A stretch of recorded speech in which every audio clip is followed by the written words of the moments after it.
Alright, it's time to do some burnishing. On this side here, I already did the wet burnish.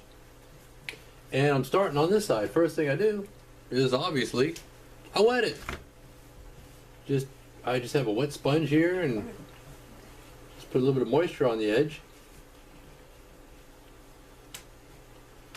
And then I take my burnisher and get to burnishing. Actually, I'm going to use this end here because that pretty much fits it perfectly. And just get to burnishing on that.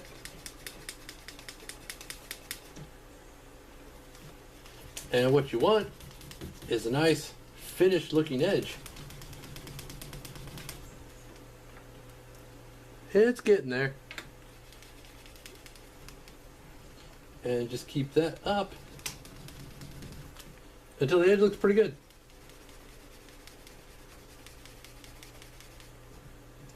And after you're satisfied with how the edge looks, well, actually, I better grab my gum tragacanth because I accidentally grabbed my neat's foot.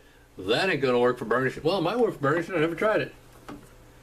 But actually, what I want is my gum tragacanth because that's going to be the next step. But for right now, just take and do a nice water burnish on it.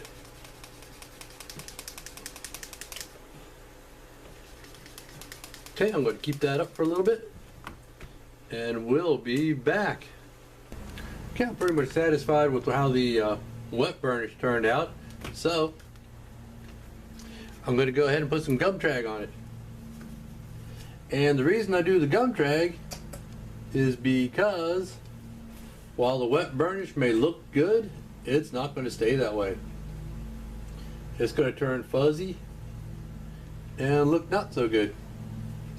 The gum trag, burnishing with that, it kind of glues the fibers down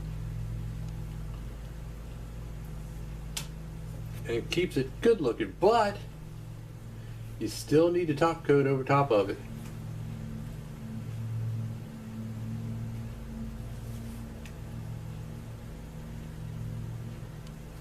But I found that my edges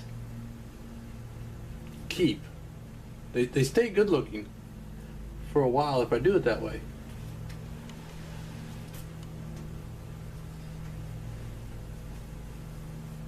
Just put some gum trag on it. Don't need great gobs of it.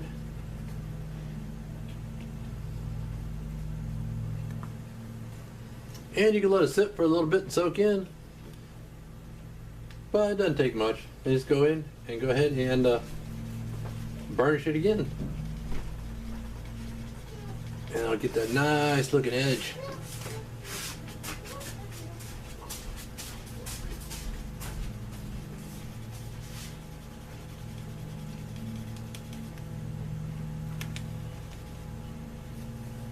A lot of people kind of have troubles with their edges. Not sure why. You just need patience. Maybe that's why.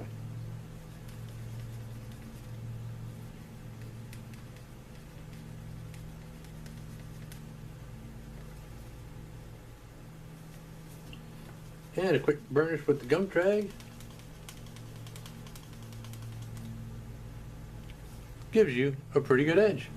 Now I'm going to go ahead and do the rest of these edges and inside the belt slots. And then it'll be time to mold this thing. And that's the part I always look forward to. And sometimes kind of dread. Because, you know, did I get my stitch lines right? Is the holster going to be loose? Is it going to be too tight? Am I going to have to start all over from scratch?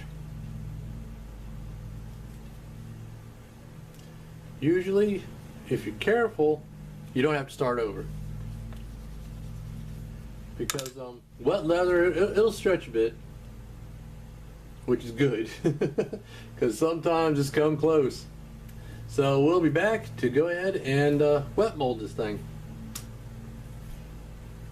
See you then.